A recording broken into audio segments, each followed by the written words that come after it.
get into the thick of their non-conference schedule before SEC play, starting with Georgia Tech out of the ACC. With Jay Billis, Jason Benetti along with you. Kentucky's won 5 straight since that loss to Evansville, but now things start to get more difficult schedule-wise. Well, they're playing in some fair fights where they've got to go against equally sized players with the same sort of athleticism. They have Georgia Tech. They follow that with Utah, Ohio State, and then Louisville before they get to the new year. So this is the first of that long stretch. And I think Kentucky's improved since that loss to Evansville. And we'll see how much against a team like Georgia Tech. Yellow Jackets come in 4-3. They are 1-1 already in ACC play. Their last game was a disaster, 97-63. They lost to Syracuse, so we'll see how Georgia Tech responds to that 7 days later. Josh Pastner on that Syracuse game said that Syracuse hit every conceivable shot you could imagine. Hand in their face, it didn't matter. It was just one of those games that there was nothing they could do. Josh Pastner talking to Lee Cassell, one of our officials. One of them smiling. And off we go. James Banks for Georgia Tech. Nick Richards for Kentucky. Former SEC rivals back in the day. Georgia Tech and Kentucky, and the Yellow Jackets have it first with Khalid Moore. Georgia Tech playing without Jose Alvarado, one of their top players.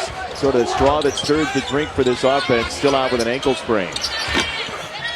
First shot rims out. The rebound, E.J. Montgomery for Kentucky. And this is what Kentucky wants to do. Get the ball up and down the floor quickly and get out in transition to get easy baskets. Very specifically quickly, Emmanuel quickly with that opening salvo for Kentucky, the sophomore from Maryland.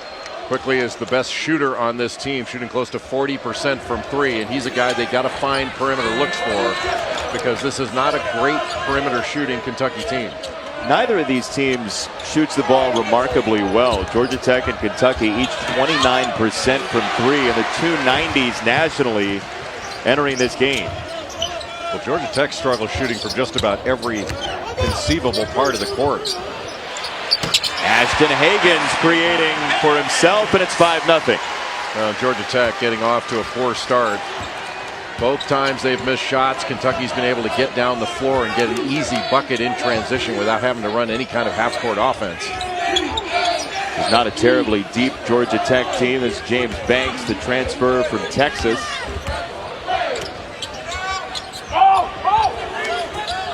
Banks one-handed for 2. James Banks is a great shot blocker. Not known as a great scorer, but he's having a good year. Right now, you're going to see Georgia Tech in a zone. It looks like a 1-3-1. It'll morph into a 2-3 when the ball goes to the side of the floor. Backdoor lob is a misfire. How do you attack that defense you're talking about as it morphs? You've got to throw over the top at times. You've got to flatten it out, and you have to be aggressive off the dribble. And I think what Kentucky's going to do is try to get guys like Ashton Hagans down below the foul line to be able to make plays in the middle of that zone. Even though it's a 1-3-1, you still have to get it into the middle of the floor. You see Cal on the right there, John Calipari against his former assistant, Josh Pastner. They were at Memphis together for a year. Pastner took over when Calipari came here. One of them wearing a tie this afternoon. Well, Josh Pastner is going to have to get a great performance out of Michael Devoe, their leading scorer. He's averaging over 21 a game. Terrific drive by Ashton Hagans. That's just too easy to be able to get all the way to the rim from the three-point line out top, and Josh Pastner can't be happy with his defense. But Michael Devoe's got to have a good game. He's being face guarded by Tyrese Maxey. He's really not helping off at all, just staying right with Devoe. Here is Devoe off the screen, little step through, and he gets fouled on his way to the rim. Michael Devoe, 21.5 points a game, top 15 in the country out of Orlando. Oftentimes when you don't have the ball, players will be in what you call help side position. So they'll jump to the ball and get off the ball, but they're not doing that with Michael Devoe. Tyrese Maxey is sticking right with him and essentially face guarding him. But Devoe is very clever. He moves very well without the ball. He's not an amazing creator. He's not going to play with the ball and create his own shot. But man, he does a good job of moving without it and finding openings. His numbers, Jay, have multiplied big time this year. Last year, 9.5 points a game as a freshman for Georgia Tech. He was a 39% three-point shooter. He's over 50% early on from three this year. He has 18 of 34 coming into this game. Good drive by Maxey. Got the defense thinned out. Georgia Tech recovers. Montgomery from the foul line, no, and the rebound for Devoe, and we'll see if they run. I mean, there are the numbers for Devoe, by the way, sliding in. You see the doubling and then some offensively for him, the sophomore out of Montverde Academy. As you mentioned, he's shooting over 50% from three. He's not shot it great from the free throw line yet, but he's already had 5 20-point games. He had 34 against Georgia, at a terrific game against Nebraska. Really hard to hold him down because he's so active and aggressive. But he doesn't take bad ones. He's not going to force up a bunch of bad shots. Here's Montgomery, who took a career-high 16 shots last time out against Fairleigh Dickinson in a Kentucky win on Saturday. Montgomery's been so much more aggressive the last couple games. Got away with a walk there at first, and the referees caught him on the second walk. But Montgomery, before the last couple games, his season high in shot attempts was 6. 6 field goal attempts was his high. The last 2 games, he's had 29 field goal attempts total. 25 points against Fairleigh Dickinson. He's really playing well. Hagans. Little 2-3 zone that time for Georgia Tech. And Georgia Tech's got to get better shots. How about that one? It's a good shot, just missed it. Devoe misfires, rebound for Hagans, and Kentucky in transition.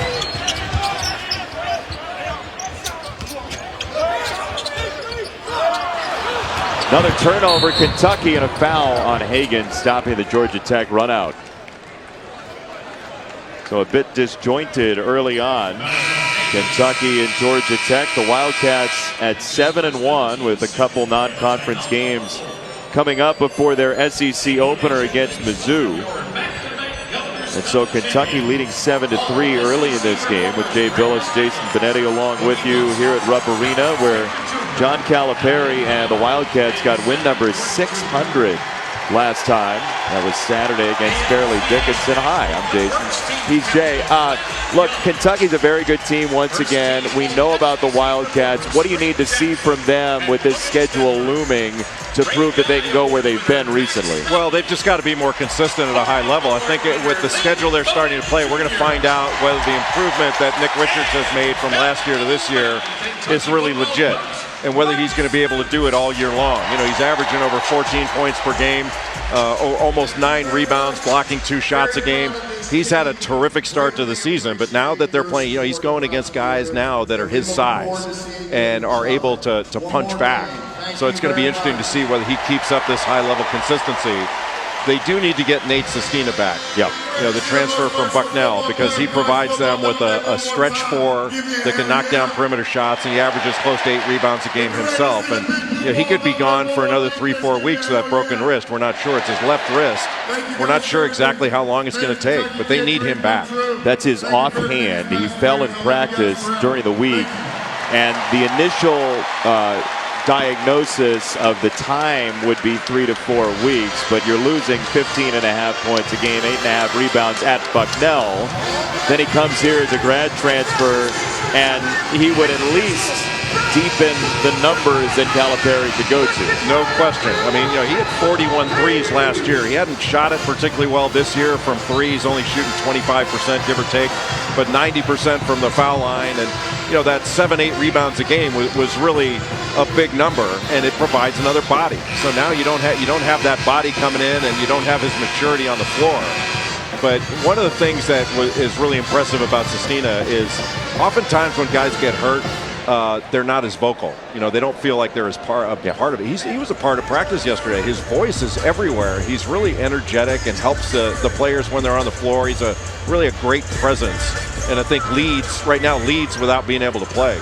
The great news for him too is that he still can in some ways work on his shot, or at least the systematic way his shot works, because it's on his left wrist, not his right one. That's exactly. His shooting hand, his right hand. It's the offhand that was injured. So back to play. Kentucky leading 7-3, and Georgia Tech has opened 1 for 6, averaging just under 70 points a game, the Yellow Jackets.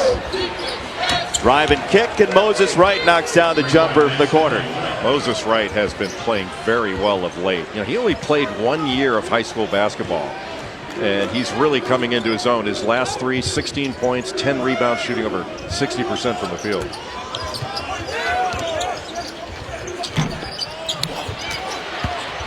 Off the tip, Georgia Tech collects it. And Bubba Parham looked like he was going to turn it over. Wright goes down to the deck, and it's rescued by Hagans, who did step on the sideline.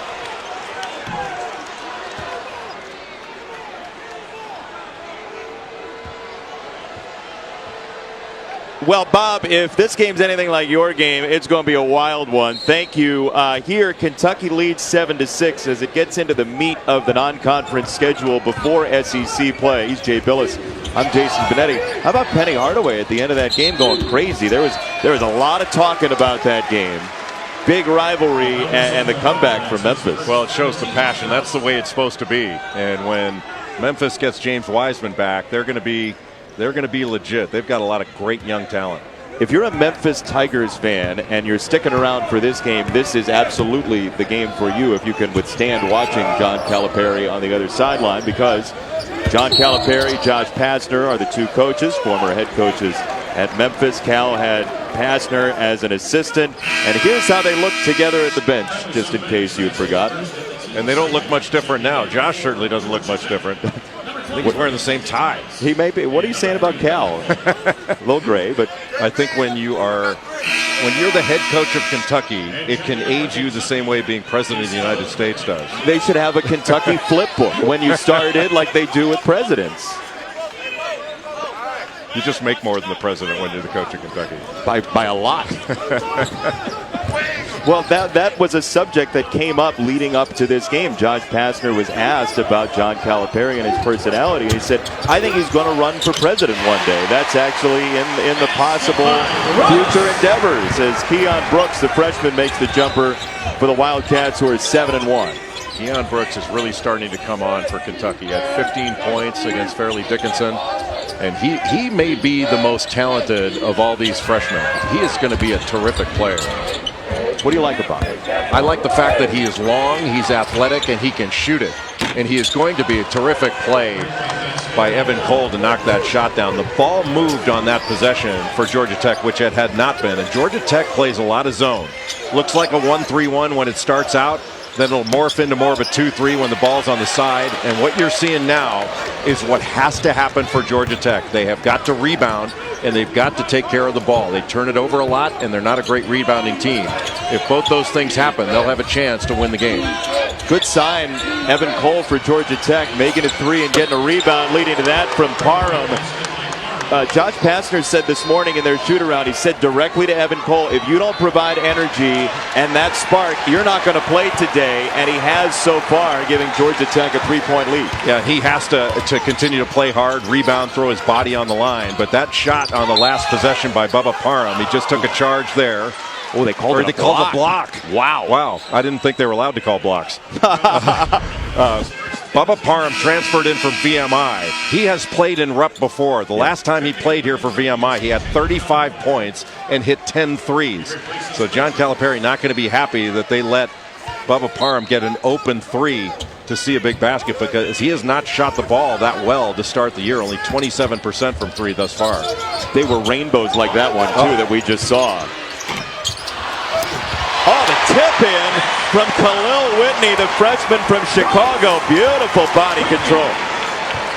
Whitney is a big-time athlete. He struggles shooting the ball. Maybe that'll get him going a little bit, but nobody turned and laid a body on Khalil Whitney. He had an unimpeded run to the bucket.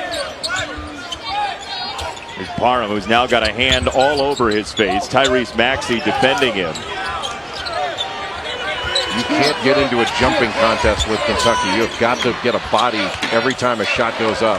There's Devoe, who is 15th in the country in scoring. His first field goal makes it a 3-point game. Came to a jump stop, and that made that shot possible because he could pivot and get the shot over with his left hand. Floater for Quickly. When you say jumping contest, what do you mean? What do you need Georgia Tech to do? they have to block out and be physical. That every time a shot goes up, that's when the fight's going to begin. So you're going to have to turn and find somebody. If it's going to be just I'll go after the ball, Kentucky's going to be better at that than Georgia Tech. They'll win that fight. Battle here, tipped out of bounds off of Georgia Tech, and Moses Wright.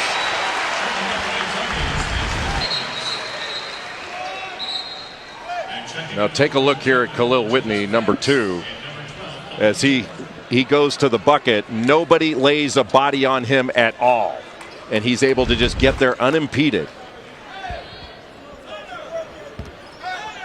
And so Whitney with his first bucket, number 12 in the ESPN 300, very highly thought of recruit. So here's the 1-3-1 look. You got James Banks in the back, who's the shot blocker. You get along the baseline, you can flatten that out and then really attack. Nice pass. Extra feed, didn't lead to a shot. Good recovery by Moore, and a foul on the rebound action against Georgia Tech. What Kentucky's doing is taking Hagans down to the baseline to flatten this off so he can be a playmaker, but he needs to shoot the ball when he gets it in the middle. Former SEC rivals in a one-point game. ESPN's exclusive presentation of college basketball is brought to you by Lexus. Experience amazing. You're watching the SEC on ESPN. From Rupp Arena, Kentucky into the major part of its non-conference schedule. 14-13, Georgia Tech with the lead. Thanks for joining us. He's Jay Billis. I'm Jason Benetti. Kentucky last loss November 12th to Evansville. How does Georgia Tech duplicate that today? Well, they've got to do a great job of taking care of the ball. They're playing without Jose Alvarado, who's their point guard, but Michael Devoe has been a revelation for Josh Pastner, averaging close to 22 points per game. He's incredibly efficient. The lefty finds ways to score. He's not really a guy that's going to run off 1,000 screens, but they're very efficient in getting him the ball. He gets fouled and then goes to the free throw line. He's an excellent player. He's got to have a really good game. Georgia Tech has to take care of the ball, and they've got to rebound, especially defensive rebound. The one thing they cannot do is give up second shots, and they can't turn the ball over and give up runouts, because those are two areas that you just cannot defend. And I think Georgia Tech's pretty good defensively in their half-court defense as they get a steal to illustrate the point. Devoe, the hit ahead for an easy layup for Parham, who's got 5 early. If you missed it earlier, Bubba Parham was here with VMI last year. He's transferred from Virginia Military Institute, and he had 10 threes in that game last season here at Rupp Arena. So nobody in Kentucky blue wants to see that happen again.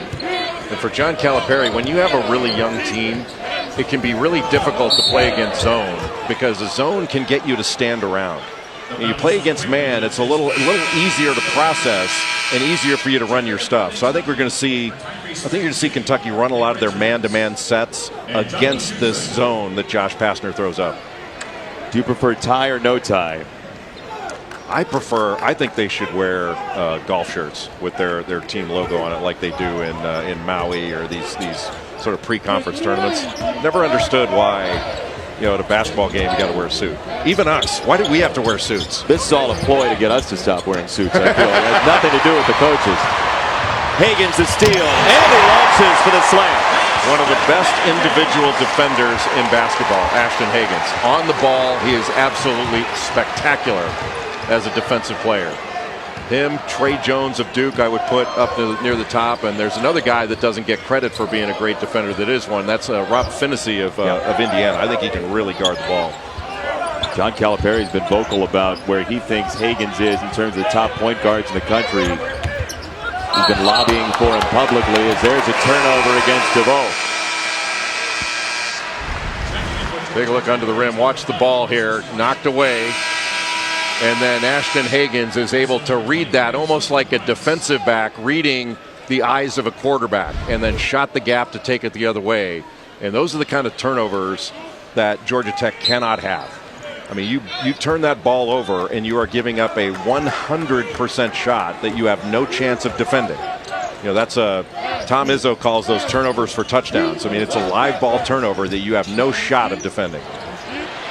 There's another stop for Kentucky, which had 9 dunks in the win against Fairleigh Dickinson last Saturday. They got a couple here. Nobody does a better job of driving the ball and then throwing it up to the rim than Kentucky. You know, oftentimes you're worried about stopping the penetration, and then a big guy like Nick Richards gets behind you. Parham sinks another. He had 2 guys flying at him. The alarm went off, and he still stuck it. I promise you that John Calipari just turned to his staff and said, why didn't we recruit that kid? He had 35 on us. Why don't we have him? They had 2 chances, right? He went to VMI the first time. Then he goes to Georgia Tech, and he's playing here again. Here's Johnny Juzang, the freshman from Los Angeles, off the skip and nearly picked off. Don't want to take that down along the baseline and throw it cross court. If you get it down to the baseline, dribble it back out. That was just a freshman mistake to pick up his dribble on the baseline. Moses Wright has defensive backhands, by the way. That could have been a pick 6 for him. It should have been. Boy, he's really gotten better, Moses Wright. He's going to be a really good player. Juzang missed it. Rebound tipped out to the corner, and this will stay Kentucky basketball. Now here you can see getting all the way to the rim, and then watch Nick Richards. You can see the James Banks coming up. That's where Moses Wright has to drop down quicker, but that's easy to say, hard to do, because everybody's trying to play the ball. And John Calipari takes advantage of that, of how that works better than anyone. Then he's got guys you can throw it to. They go up and get it. And you can throw the ball up. You can tell a lot of players, hey, throw the ball up by the rim. You don't have a lot of guys that can go up and get it. Banks with the intercept there. For my money, he was the most active and vocal player in the Georgia Tech shoot-around this morning. Right, was James Banks. James Banks. Yeah, there he goes to the rim, and he just blows by the defense for a stop. Yeah, that is really a poor job defensively by Kentucky. Just a pivot and straight line drive to the bucket. And we have a whistle. Clock stopped at 8:39. John Calipari going to have a discussion. It's a warning on the coach's box. If those were given out strictly, how many would we have on a Saturday? 10 Eastern on ESPN2 and the ESPN app. What a game this should be. Gonzaga against Tucson, Arizona Wildcats at the McHale Center. 10 Eastern time. What a game this should be. Who's had more turnover than Gonzaga? Maybe Arizona has, but Gonzaga's had a ton of turnover from last year to this, and Arizona's got some excellent young talent led by Nico Mannion, the point guard. His dad played at Utah, Pace Mannion, and then played for a short time in the NBA. But Nico Mannion, one of the really outstanding young guards that is going to be not only a great player this year, but he's going to be a great player in the NBA. Pac-12 much better this year. We saw Oregon take Michigan to the wire earlier today as Moses Wright finishes, and Georgia Tech's got a 4-point lead, 23-19 off 5 from Wright. He's out of the coach's box again. What is going on with the coach's box? Josh Pastner, did he just get a warning then too? Yeah. I don't understand why they have to warn people on this stuff. The coach's box, they have to just treat it like a player stepping out of bounds. If you're over it, you get a whistle. The other team gets the ball. Yeah, no, whatever the other team gets the ball. So both coaches warned on the coach's box. And they call that delay of game, but the only reason the game's delayed is because they blew the whistle to warn them. Thanks for taking us on that Mobius trip tour. That's nice. It's just so funny. That's what they're doing with the flop now, the flop rule. They call it delay a game, so they have to delay the game to say somebody flopped and delayed the game. Which came first? Maxey for Richards. Kentucky is within 2. Nick Richards has really improved. That is a difficult shot, that little short corner shot. Nick Richards averaged 4 points a game last year, only played 12 minutes a game. Now he's up to 30 minutes a game and averaging 14, 15 a game.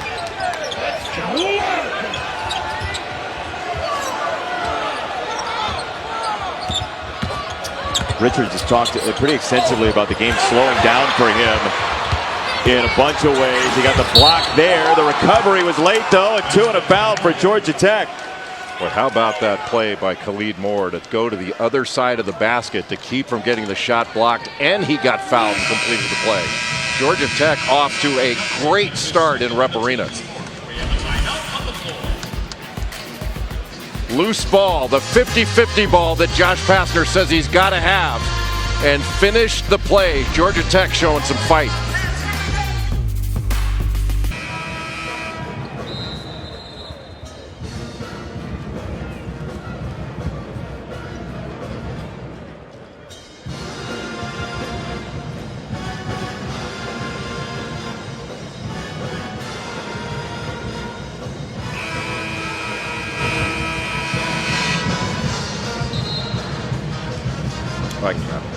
No, give me 1 second. I don't think they have that stuff. Well, 25-21 here, Georgia Tech with a 4-point lead. We do have multiple coaches box warnings if you're into that sort of thing. Here in this game today is Georgia Tech 1-1 in the ACC, leads Kentucky, which has not played an SEC game as yet. Georgia Tech has really struggled from the free throw line. They are 342nd in the country, under 59% coming in. And they've struggled really everywhere. And now it's a little bit of a 2-3 zone look. They'll give you different alignments, but essentially it's zone, and Kentucky's getting the ball into the middle of the floor to Ashton Hagans, who can make plays in there. Good fake. Quickly, got it. Well, that was a great ball fake by Emmanuel Quickly. And Kentucky, after the timeout, doing an excellent job of setting up their moves. They're using ball fakes, using shot fakes, and then moving with a purpose, not going too fast. We were talking about the coaching box and making a few jokes about it. That's not the officials' fault. They're being instructed from their bosses that they have to enforce what's being called bench decorum now. I happen to think it's kind of silly, but it's they're being instructed what to do. They don't really have a choice. Yeah, so you be mad at the rule, not the official. Exactly. It's not the officials' fault. It's the rules' fault and the people who are making the rules. And they've coached together. They kind of look like each other at this point. Cal and Josh. I assume they were arguing about the coaching box right there, because it makes it the only thing you could really moan about. But with all the things you have going on in basketball, to worry about the coach's box and flopping seems to be a complete waste of time for the game. But who can tell why decisions are made on high? Where would you throw your energy instead of the coaching box? On court play, the stuff that really matters. Like sort of the overly physical part of the game that we are letting slip again. We're getting back into the clutch and grab game that we had 3-4 years ago. No shot, foul on the floor. Hey, tonight 8 Eastern, 5 Pacific on ESPN and the ESPN app, the 85th annual Heisman Trophy ceremony for New York City. Joe Burrow, Jalen Hurts, Justin Fields, and Chase Young, 8 Eastern. Heisman Trophy ceremony. Who are you voting for? Don't want to take the drama away from this, but Joe Burrow is going to get that award. What are you doing? It's going to happen. It should be Chase Young. You really think so, even with the suspension? They took 2 games away from him that they shouldn't have, but I think he should get it. What a block by James Banks. He blocked that with his left hand and kept it in that left hand. He cupped it. That is a big-time block by a big-time shot blocker.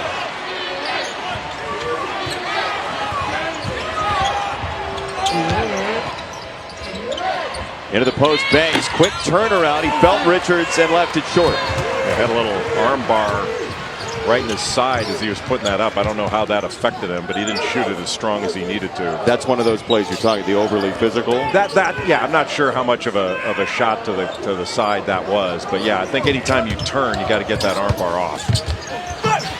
Drive baseline leads to a couple for Keon Brooks. Keon Brooks is limiting his menu out on the floor. He's such a versatile talent, but trying to keep it simple, where it's either a catch and shoot or a one dribble move and just be aggressive. And he was really aggressive on that one dribble move. He's been very honest about how different this is from high school. He said, look, I didn't have to play every play. I didn't have to be locked in at every moment. And he's feeling his way into the college game, averaging 6.5 per. Great pass. Banks rolled to it and got stuffed at the rim by Brooks. And Brooks has over a 7-foot wingspan, and he used it on that play. Maxey mazing through to draw the whistle.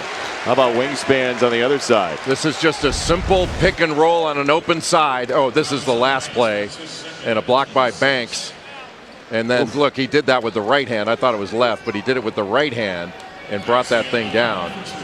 And then that's a simple pick and roll on an open side, and Keon Brooks comes over from the weak side to save a basket. That was a basket-saving block, and that was an above-the-rim play by Keon Brooks. And it draws on this end the second foul against Banks on that last drive, but you see the size. I mean, that's a big old wingspan. Yeah, and he started his career at the University of Texas, then transferred to Georgia Tech. Last year he led the ACC in blocks. And if Kentucky can draw him to block a shot, the key is, will Georgia Tech get some rebounding? Will guys rotate down? And I think Josh Pastner calls it, will they crack back and limit Kentucky off the offensive boards? Because oftentimes when you have a shot blocker, it opens up the offensive glass. Well, the question is, what will that look like with Banks on the bench? Josh Pastner usually plays guys in the first half with 2 fouls, but he can't afford a third on Banks, so Cole comes back in. He's still got size with Moses right out there and Cole, but they can play a little more out on the perimeter. Parham. If that went in, they would have kept him from coming in the arena next time. Well, Georgia Tech shot the ball well to start. Maxey got hammered, absolutely drilled. And he might have gone into a camera down there. Georgia Tech is not allowing any easy opportunities. Listen. 2 big dudes going into one another. And I think they're going to look at that and see. Yeah, they're going to go to the monitor, which leads to a timeout on the floor. So we'll step aside. They will sort it out. We'll see if that's a good basketball play or not. It was. That's not a flagrant foul. I agree. That is not a flagrant foul. You're killing the drama again. But more drama for you. Bell Biv DeVoe or Michael Devoe? We'll find out. 94 feet after this.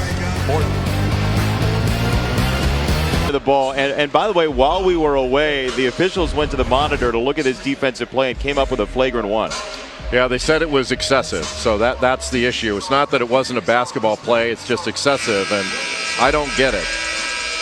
What are you teaching? I mean, what's your teaching point if you're the officials or Josh Pastner there? What do you say not to do? Well, not to swing your arm on it. Joe Lindsey's probably going to tell him right now. They're talking. He'll probably tell him, by swinging your arm down that way. That's what picked it up.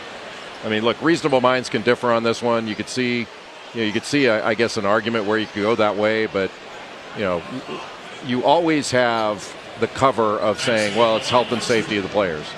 I don't think in that, especially since nobody got hurt. A lot of these things are result driven, but I don't think that was a flagrant 1. But my question is, should they be result driven? Because what leads to the flagrant 1 against a defensive player is the defensive player's actions, not what happens to the person who was acted upon. Yeah, no, I agree. So if he swung that hard and missed completely, there'd be no foul and no reason to be flagrant. If he swung that hard and didn't, there was no contact to make him go down, he didn't fall down, they wouldn't have called it flagrant. I don't think it had anything to do with the severity of the swing. It's just that the guy was on the floor, which makes it tough for Georgia Tech fans to swallow. Yeah, certainly. So Kentucky 8 in a row with 4 minutes to go, first half. There you see the excessive and/or unnecessary component that was the reason for the flagrant 1. The rest was there, not a legitimate play on the ball. That was certainly a legitimate play. So yeah, we move move the along. Excessive part. And those are tough, those are tough things. I mean, there have been so many times this year you said, oh boy, given how the officials have called that in past years, that's going to be a flagrant 1. They just said no, it's a basketball play. So you can flip a coin and be right just as often. Well, we're used to the excessive part watching Big Monday all these years. With you. Shot fake for Moore, and he missed it long. Rebound for Kentucky. Georgia Tech didn't get anything going offensively. Good shot fake.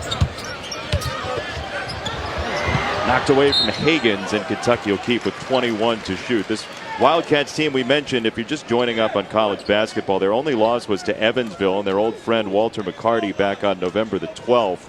Since then, they've won 5 in a row. SEC play starting on January 4th, but Utah, Ohio State, and soon-to-be former #1 Louisville on the way for this Kentucky team. Ashton Hagans down low on the baseline. That gives another playmaker behind the zone. Josh Pastner can't believe it that stays Kentucky basketball. He said, no way, if you're reading lips, which is a requirement if you're a college basketball fan, by the way.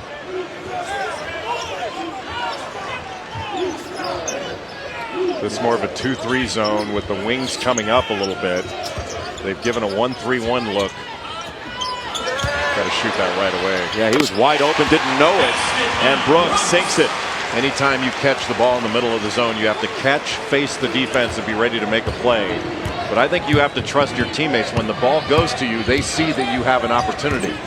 You know, you don't pass the ball in the middle because you're trying to escape something. You pass because there's something good in there. So Keon Brooks needs to catch it and be decisive. He's had a good game so far. Georgia Tech has scored for the first time in more than 5 minutes to break that 10-0 run. Here's the 1-3-1 look. Hagans steps into it, very decisive on the shot. He sinks the three. Ashton Hagans was 4 of 16 from 3 coming into this game. But the last 3 games, he's played very well. 11 points per game, 10 assists, and 2 steals over that 3-game stretch. He's just continuing that good play into this game.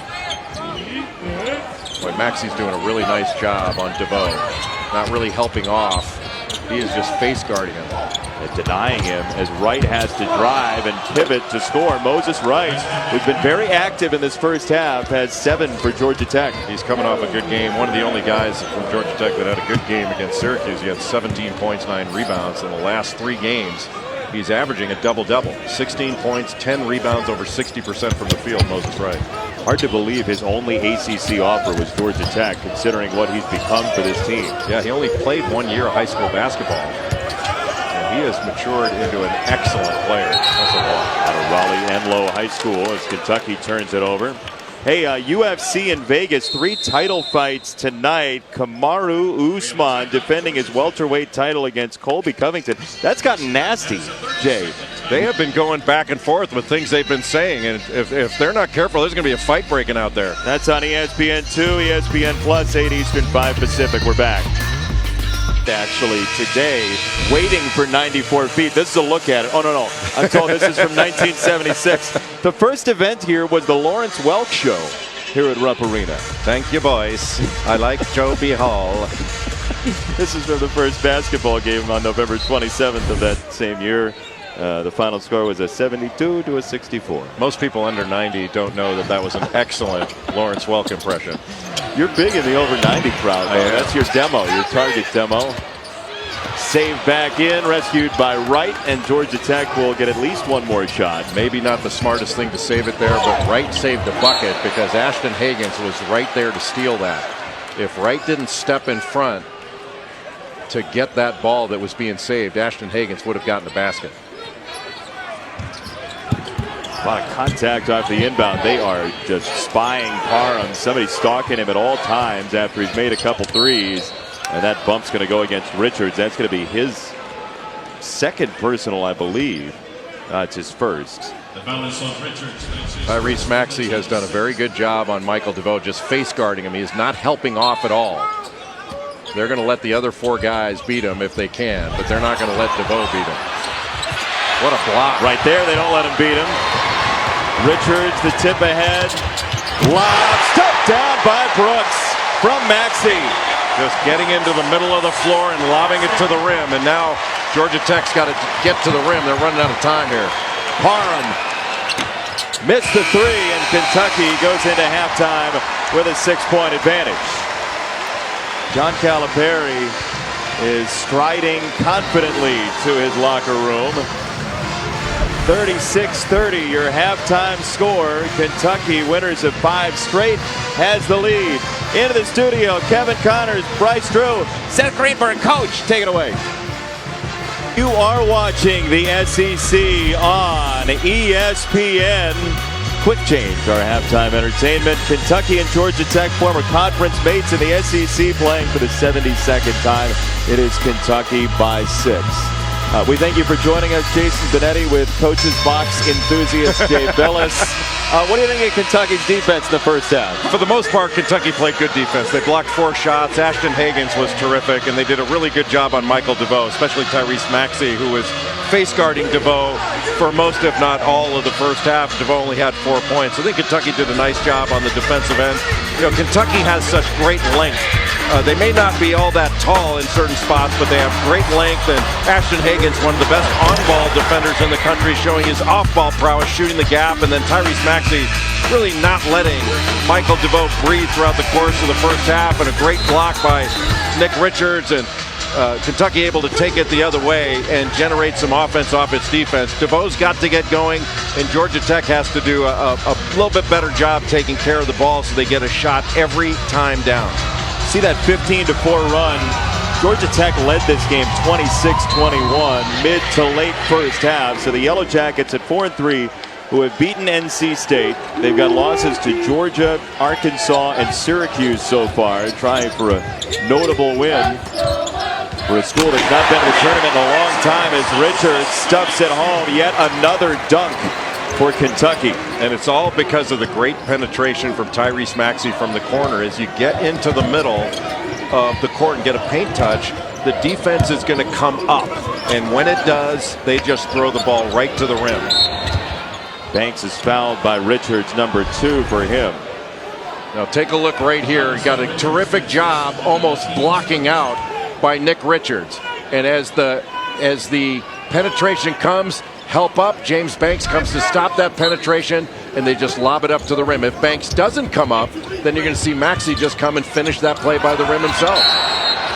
And a whistle and a 5-second count. So there's a turnover. It's not a live ball turnover, but not a terribly pleased coach. Well, great switching there by Kentucky. If you'll notice, they switched 2 or 3 times there and had a different person on the ball so that they could stay with cutters as they came off those screens around the elbow. That was really effectively done by Kentucky.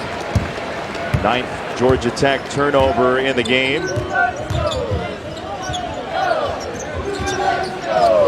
Maxey takes the shot this time. Weak side rebound, Kentucky, and quickly, and he's going to the free throw line, and if it's Banks, it's his 3rd.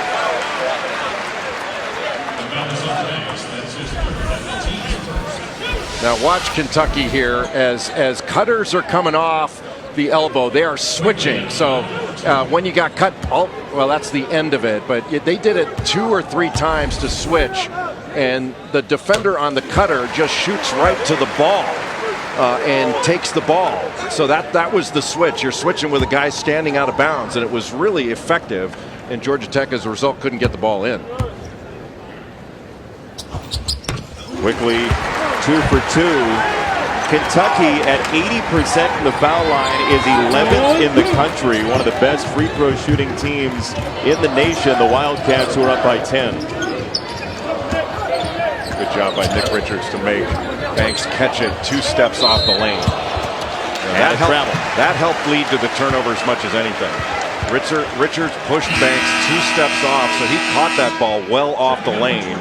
When you can extend the catch of an offense, that really makes it difficult for the offense to run. Well, why so? All of a sudden, well, because I said so. So you are a jerk. All of a sudden, a 1 dribble move is a 2 dribble move, and then your passes are longer. So it's really effective and takes you out of an operating area. Thank you. That was not hard. Because I said so. How did they have that built already? Because I said so. You ask a lot of questions, Benetti. Yeah, I do want to know how they had that built already. That question is sincere in every way. Seems a little aggressive. Banks swatted by Richards. Well, Nick Richards is a different player this year. He was able to break contact, not let Banks get into his body. See how he backs up here, and then as soon as that contact is broken, he's free to jump. If you want to keep a shot blocker from blocking your shot, you have to go right into their chest. A good job by E.J. Montgomery in defending that out-of-bounds play. That could have been a lob if he weren't that alert. You know, and Richards doesn't do it with that much panache. Just a clean block, good defense. And here comes Kentucky. Danger time for Georgia Tech. I think one of the things you tell a defender is, hey, don't try to use panache here. Just go up and block the shot. What'd you do at halftime? You're in a mood right now. This is good stuff. Some sass from the Illustrator. There's Hagans in the middle. Hagans got it for 2. Really smart moves by John Calipari. He's putting Ashton Hagans on the baseline. Then Hagans gets into the middle where he can really make an effective play, not just turning to shoot, but he's such a good passer. If you put a 3-man in there or a bigger guy, it's not going to be as effective. That's a great way to attack a zone. Nice knock away from behind by Maxey. This is out of bounds to Kentucky, and Parham can't believe it. Why don't you draw to get some of that anger out? Now take a look at Ashton Hagans. He's going to come right in the middle there, and Richards underneath. They're worried about him. So you're going to try to back off, and he wants to give some rooms to Richards, and then Ashton Hagans can make that play. So he can get in there and not panic and make a read. Even though he's little, he can make a play in there. That's really effective. That was a misfire. Hagans wasn't ready. Do you feel better? Did you get your anger out by drawing? No, we got a long way to go. There's a lot of anger going to come out of this thing. You'd think I would have been brought some ice cream by now, first and foremost. Wow, that's what it is. The dessert hasn't shown up. They have the best ice cream in the country. The best in-arena ice cream in the country is at Rupp Arena. Better than the clone cones in Ames? Better than anything. When I say best in the country, you don't have to come up with other examples. I've already told you it's the best because I said so. Let's get that graphic ready at least 16 more times before we leave tonight. Catch and shoot. Hagans missed it wide. Richards battling, tipped in the air, and that's over the back against Moses Wright and Georgia Tech. It's number 2 on him. Is that what you're talking about? That's unfair to show that without giving me some time at a break to go get one. How quickly do you think First of all, that is not that. You need to attack those cones. That is not the proper way to eat ice cream. I'm sensing that we might have the first ice cream cone illustration. That is lollygagging. You need to go after it. And kind of a 1-3-1. They got Parham in the middle. Hagans trapped. Yep. Yeah, he didn't get away with it, actually. They got him. Right on top of it. A little more ice cream for you. Just enjoy it, bask in it. You might want to double box that and show that along with the game. Little horn set right now. Devoe is going to go down, then they're going to run a roll replace, so he's going to try to get the shot up top. Well defended. And the ice cream continues. Wright is good for 2.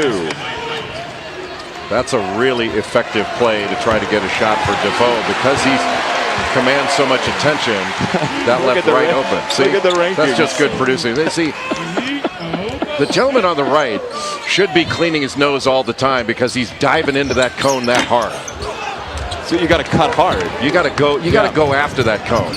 Now he's just watching. Everybody was watching on the stuff off the lob. One of the very few times that Georgia Tech has gotten transition in this game. Asante Price makes it 6 in a row. Hagans overlooking that zone off the spin. Beautifully done by Hagans. What a beautiful move by Ashton Hagans to go against the grain and spin back and still complete the play. Right for 2 more. Moses Wright is having a whale of a game today. That's the second time he's used that pivot foot to take it one way toward the basket and then pivot back for that little right-hand jump hook.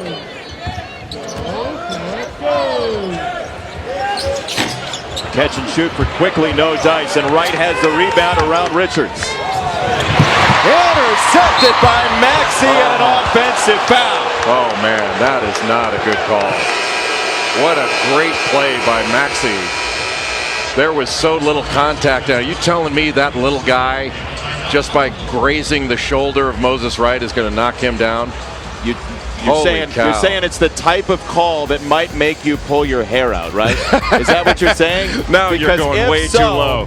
If so, coming back, you may want to watch in the annals of history next. I'm with the company right now. I feel like you've been around for a while here. You tweeted just the other day, was it yesterday? This picture of you with hair, which I actually didn't know was still around. In color. That was 2002, interviewing LeBron James after his first nationally televised high school game.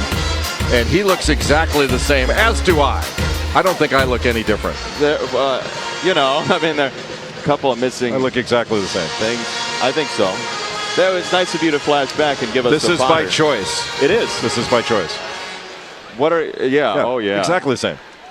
Nice ESPN2 mic flag. I know. I still have that. I did get to keep that. It's in the museum.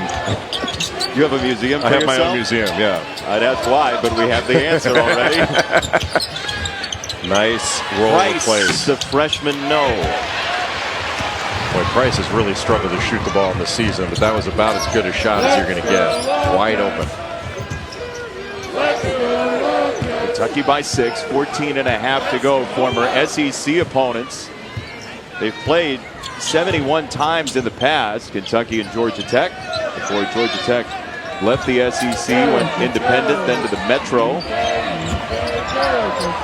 Juzang traveled Went up and down. Yep. He took a pretty good bump, I thought, from Bubba Parham to stop his momentum to the basket. Could have been called a foul, but Parham, after getting off to a quick start, that's a tough one there. That's a pretty good bump. Yeah, that was lap 200 of a NASCAR race. Yeah, that might be Rubbin's racing. That might be the one where the little guy gets away with more because he's a little guy. You sound like you're enthused about little guys getting calls. Still having flashbacks to Muggsy Bogues. Sounds troubling. Catch and shoot more. Got it for three. It's a three-point game. Boy, Georgia Tech has not shot the ball anywhere near this well from the perimeter all season long. They shoot under 30% from three.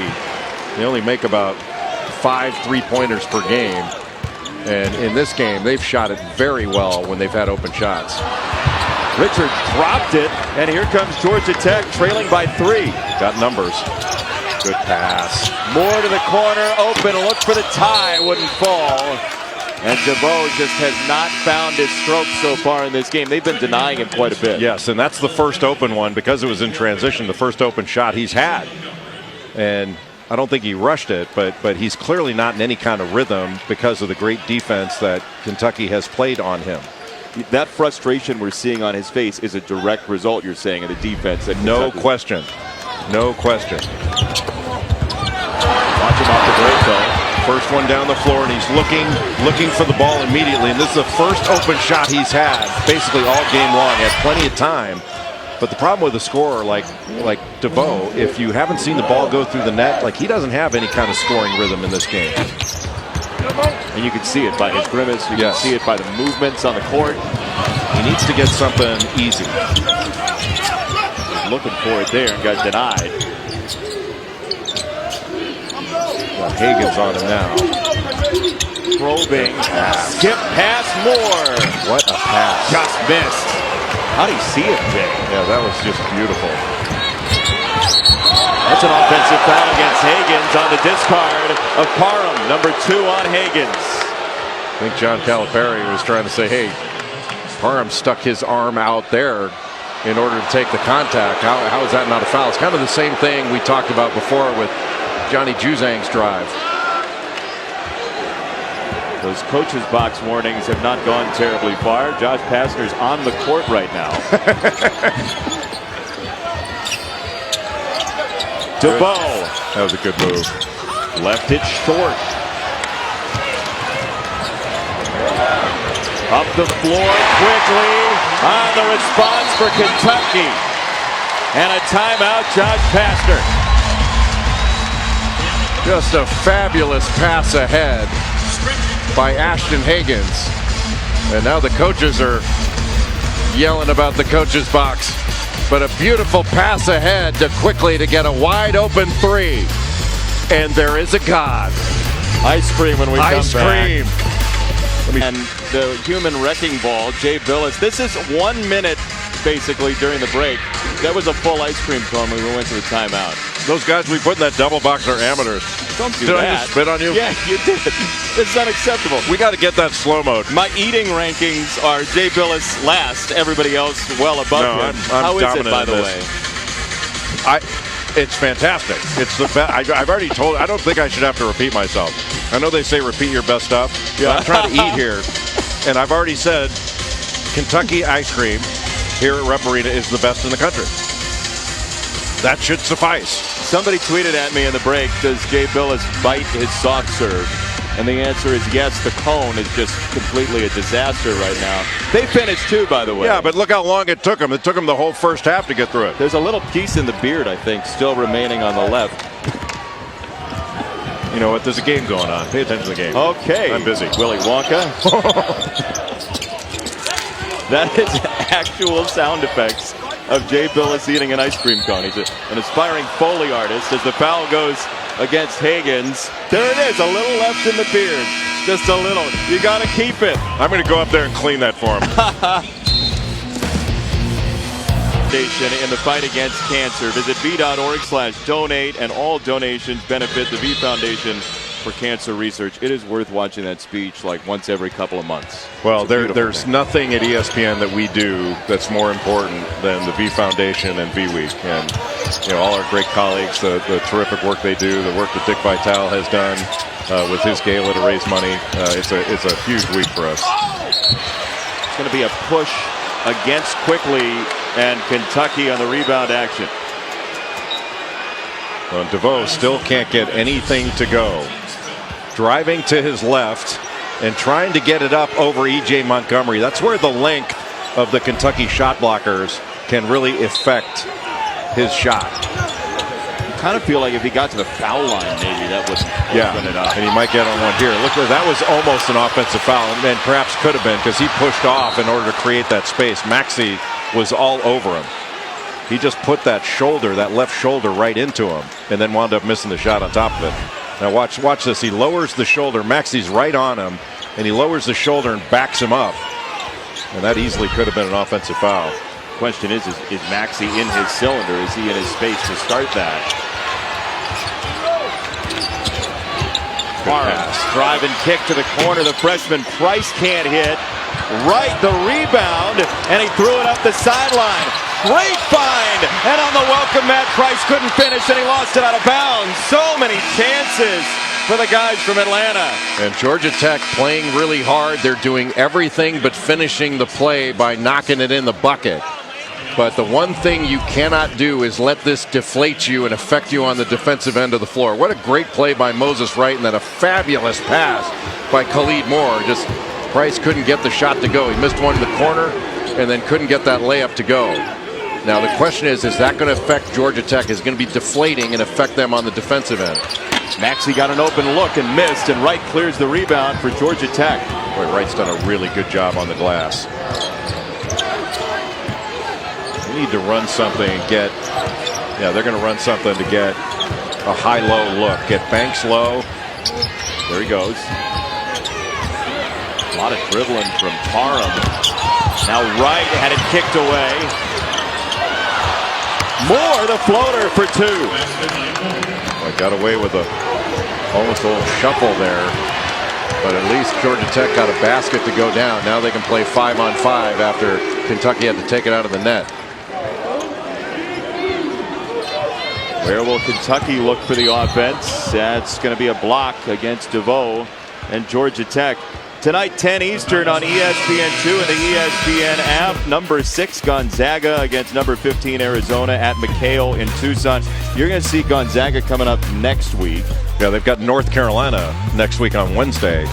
But what a great game that is tonight. I mean, Gonzaga always plays a brutal non-conference schedule because they don't get the same kind of strength of schedule out of their league that the Power 5 teams are going to get. So they have to load up in the non-conference, and that's a really difficult slate they're playing again. Maxey missed the dunk. Hagans thought about the three. Maxey skips it back to the corner. Hagans got it. This great side-to-side action, and give most of that credit to Ashton Hagans for directing traffic, getting the ball to the opposite side of the floor, and then spacing into the corner off that Maxey drive. That was really well done, but especially by Ashton Hagans, who has had a great game in this one in every facet. He's such a clever passer. 18 points for Hagans. Yeah, he's really matured from last year to this. I don't think he would have made consistently as good a plays as he's made in this one. Parham gave it up. Moore got knocked down. The hit ahead nearly got to the end line, and a good challenge by Moore. Kentucky wanted a foul, and they're not going to get it. Well, he brought his arms down, which usually means a foul. Devoe cannot hit. I mean, he was in his own zip code in the corner. Hagans leaned in, and what do you have? They're going to call that a block, but boy, Jake, he leaned in on that, didn't he? Well, that's a tough one. You don't know. The referees call charges 90% of the time. But take a look at this terrific job by Hagans, directing traffic, then a pass across, and watch how he spaces back here. Because they're worried about Nick Richards at the rim, he spaces back to the three-point line, and Maxey found him. When you say spaces back, you mean just those couple of steps to get himself separated. He was in the short corner, and then he made sure he spaced back off of, to the three-point line off of that penetration by Maxey. He might have had a flop earlier. Let's see what Lee Cassell. Yeah, that's what it is, right? Flop. Yeah, they called said so. They called a flop. Gave a flop warning, and more. And again, not the referee's fault, but who cares? The guy fell down, and they didn't make a call. So we're going to stop the game because of that. It's so dumb. Well, the good news is, though, it could have been worse. It could be that they stopped the fast break because of it. It at least was like a delayed penalty in hockey where you're not going to stop play for it. Yes. Devoe is all out of sorts. Yeah, and he's out of sync. And they're going to, I think Josh Pastner wants to sub. There's a critical time in this game. This could get away from Georgia Tech. That's the third on Devoe. He's going to come out, and Cole comes back in. Evan Cole, the junior from the state of Georgia. If I'd have told you Devoe was going to have 5 points and Georgia Tech still be within 10 with 8.5 to go, you probably wouldn't have expected that, right? Yeah, that's a little surprising. Montgomery roving, and it's tipped to Parham in Georgia Tech. He felt the trailer, Richards. Yellow Jackets 1-1 in ACC play. They won their opener against NC State in overtime. Lost to Syracuse by 34 last Saturday. Right. Missed it. Georgia Tech has misfired on a bunch of open threes. Well, they've sort of reverted to the mean here. And Georgia Tech cannot rely just on perimeter jumpers. They've got to get the ball into the paint, whether by the dribble or the pass. That's going to be a kick on the foul against Banks. Number 4 on Banks. Look, Michael Devoe has been very quiet. He's getting a talking to over on the sideline, trying to work it all out in his mind. We'll see if he does with under 8 to go.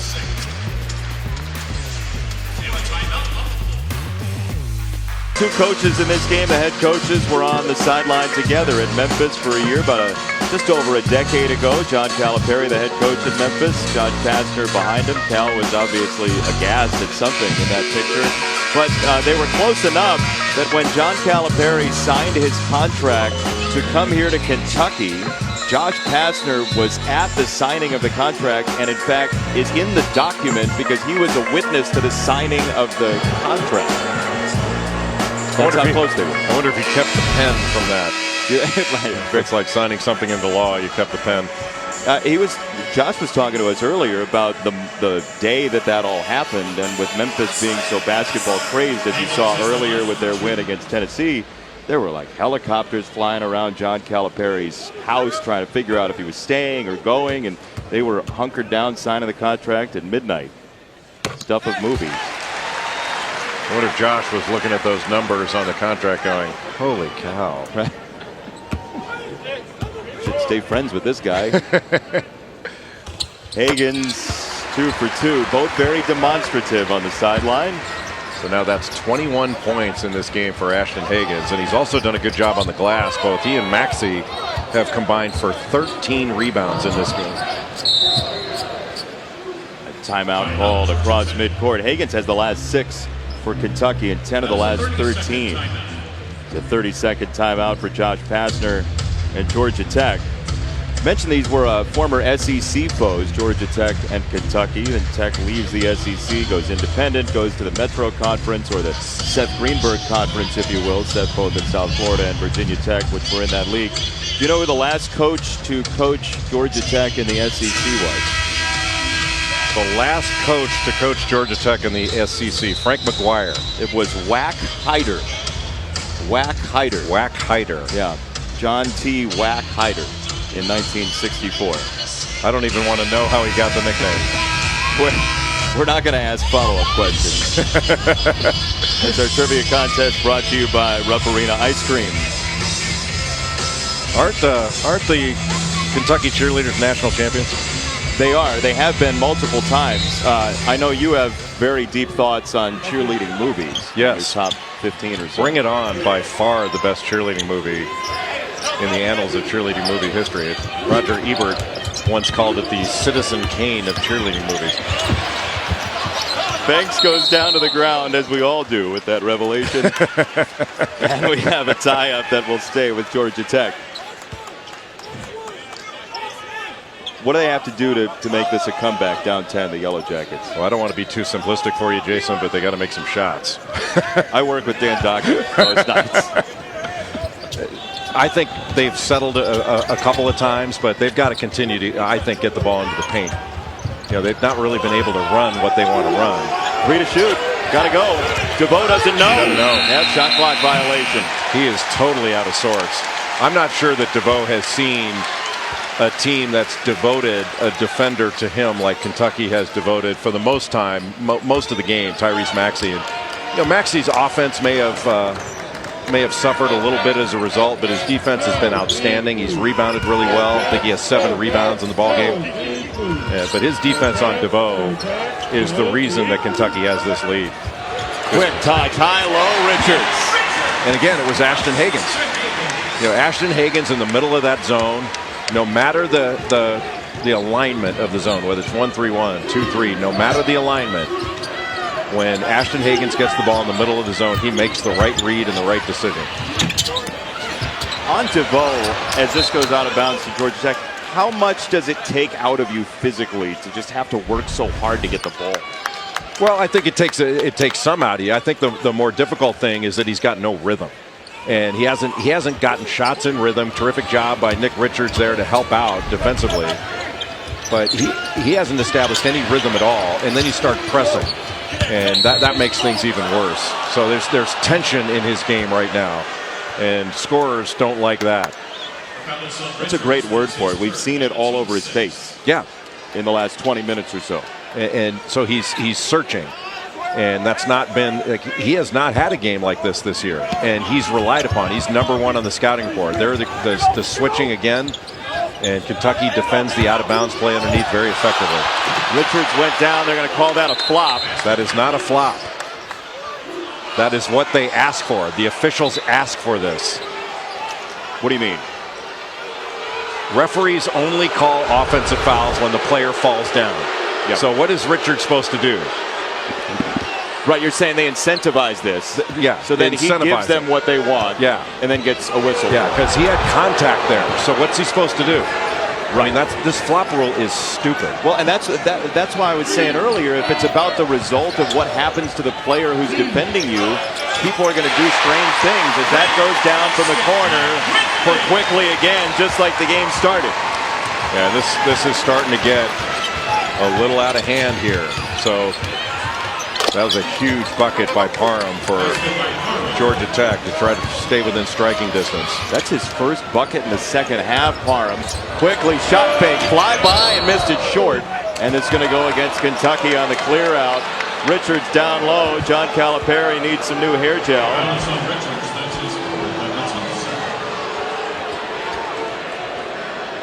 Well, if you wind up seeing that discard again, you know, there's a question that comes from this. You know, Nick Richards called for the foul on the rebound. That's 4 on him. And that takes a shot blocker out of the ball game. You know, there's never a question on that play. Did the player foul fly? Correct. You know, was it necessary that he went down? Like, we're just asking these. It's either a foul or it's not. If it's not a foul, don't worry if the player fell down. You didn't call a foul. It's okay.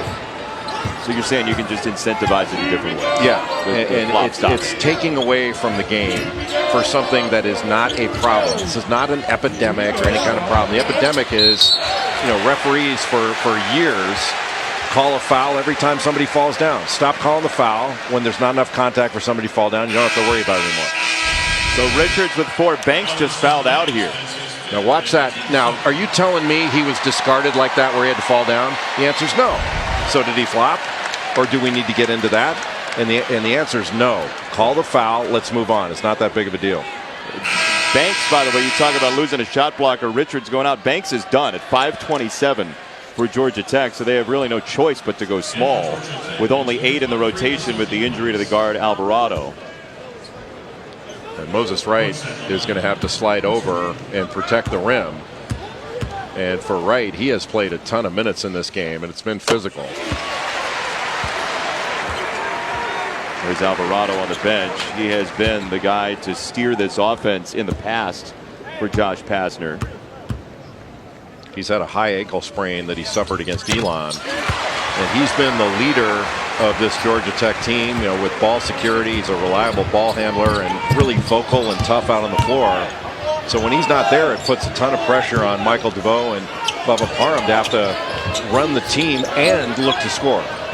And so that puts more on their plate. Devoe has Maxey just draped all over him and knocked away, stolen by Quickly. Boy, Maxey's been outstanding defensively. He's really been, in a lot of ways, the player of the game. It won't look that way from the box score, even though he's rebounded really well, but he gave of himself to guard Michael Devoe, and he's done a great job of it. That has been as big a key to this lead as anything. He's got 6 assists as well.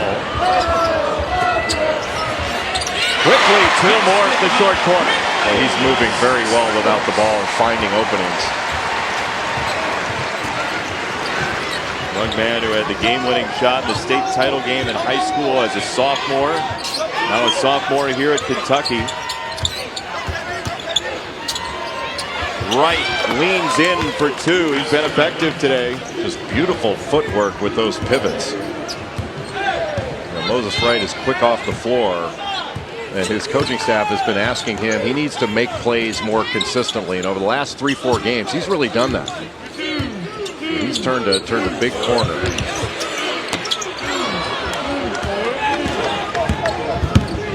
More running ahead for Georgia Tech. Wright the trailer on the drive from the off foot. Swatted into the corner, and Price couldn't save it. Well, Tyrese Maxey, the freshman from Garland, Texas, has been outstanding defensively. He will not let Michael Devoe breathe, and that's been the difference in the game.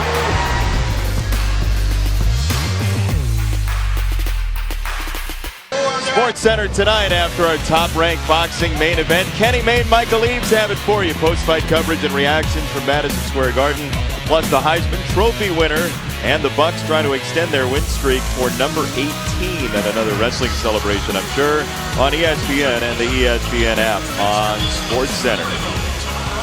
Kentucky by 12 with a daunting schedule on the horizon. They got Utah, Ohio State, and Louisville. And Ohio State, by the way, you can make an argument for the Buckeyes to be number 1 come next week. They may very well be the best team. Ohio State is outstanding. I mean, they've got some older players. They've got excellent guards, length, and they've got a really good rotation. Caleb Wesson is one of the best big guys in the country. He's way better this year than he was last year. So this is a really difficult stretch for a young Kentucky team. I think especially against Ohio State, that's going to be their biggest test because they're going up against older, man.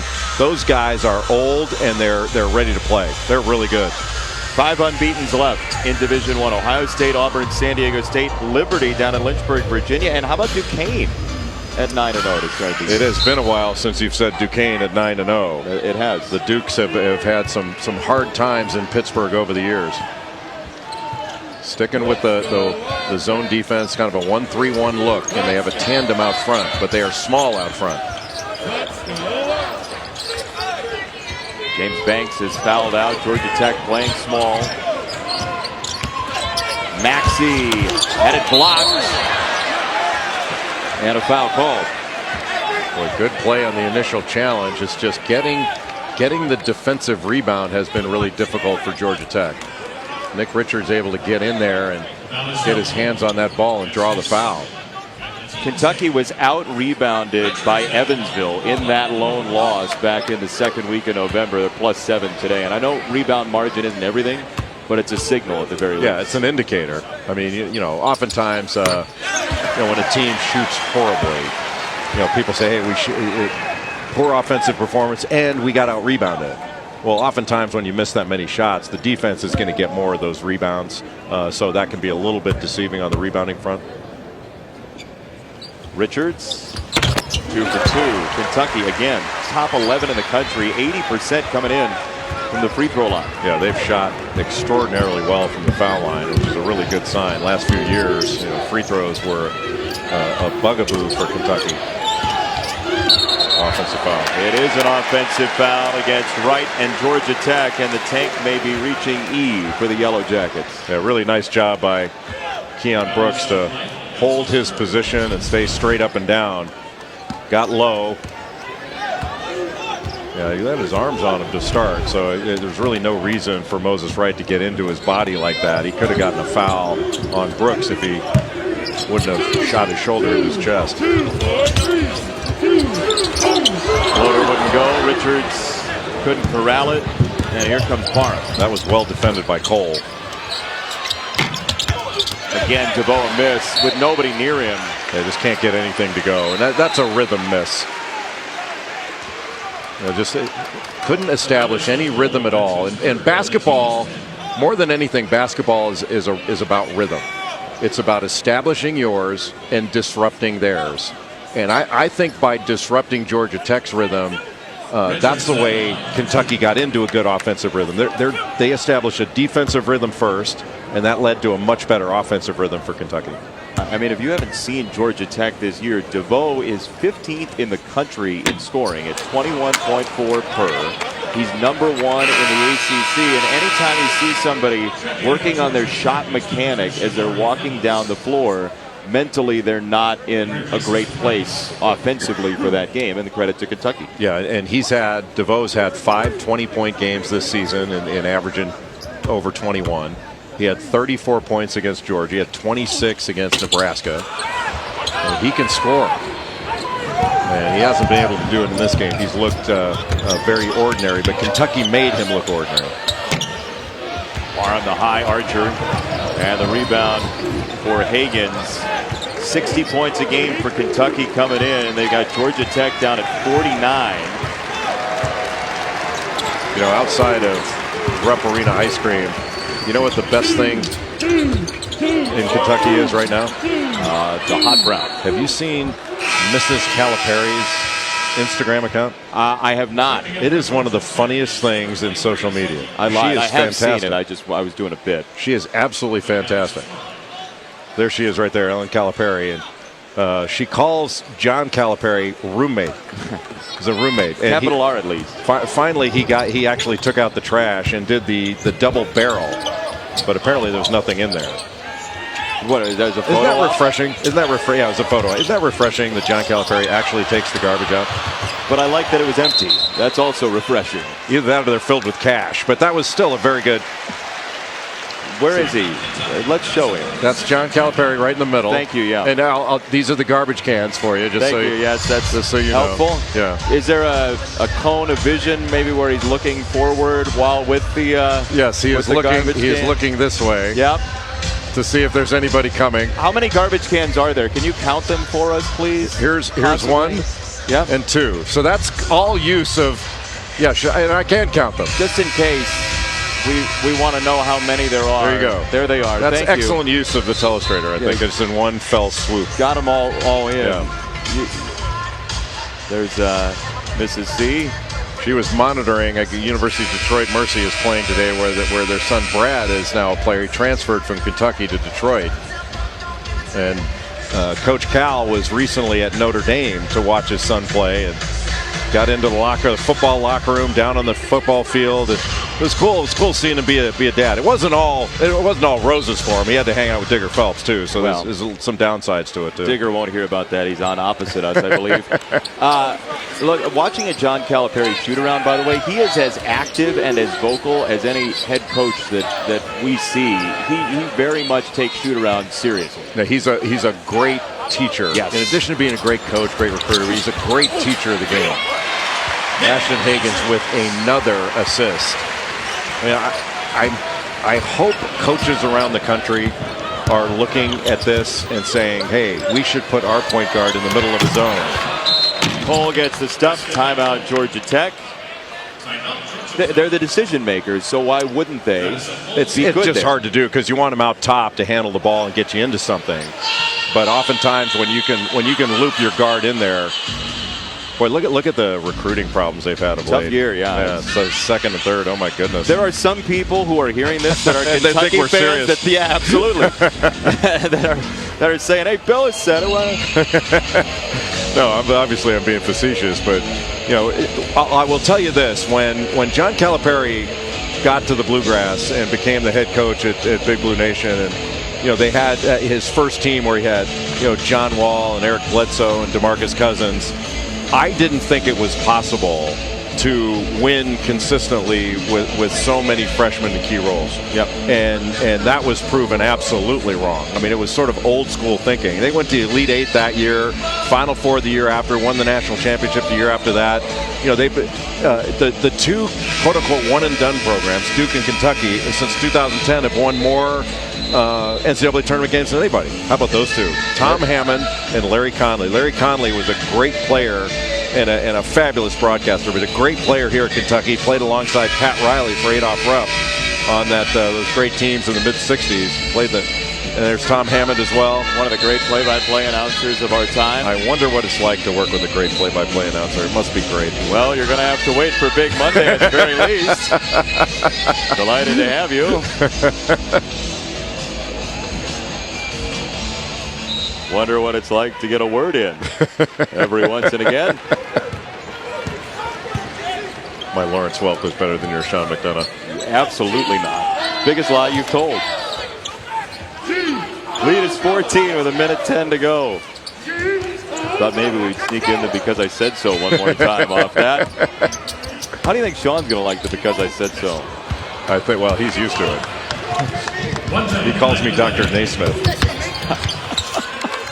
The layup to make it a 12-point game. That's why he does because that. Because you said so. Yeah. I like the 2 exclamation marks. It's emphatic. Goes with your personality. Well, Kentucky has done a good job in this game. I think for the defensive game plan that John Calipari put together, they executed very well. And especially, when they attacked this zone attack. This is not easy to attack a zone like this. It is no fun. It is rhythm disrupting. And I thought Ashton Hagans and Tyrese Maxey with their attack of the paint were huge in this game. And Emmanuel quickly came in, made some big plays. And in the first half, Keon Brooks played very, very well. And I think he's really coming on. Kentucky's nowhere near as good now as they're going to be in a month. And in 2 months, they're going to be a lot better than that. So this team is going to continue to get better.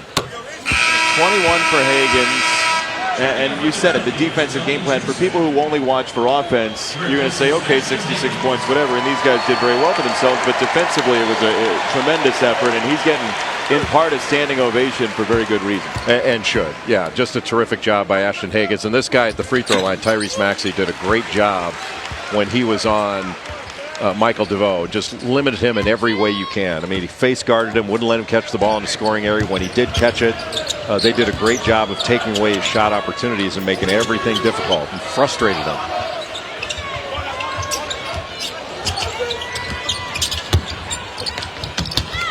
One last shot for Georgia Tech wouldn't go for Shembari Phillips. And Kentucky's going to hold on to the ball and finish the deal against Georgia Tech. 67-53, your final score. The Wildcats have won 6 in a row. Your final thoughts, Jane? Just a terrific defensive job by Kentucky. I'm sure that John Calipari is very proud of his team's defensive effort. 67-53 as we say farewell. For Jay Billis, our entire crew, and the ice cream people, I'm Jason Benetti. Sports Center is coming up next right here on ESPN. The Wildcats are 8-1, Georgia Tech 4-4. Sports Center is now. The ice cream people are angels.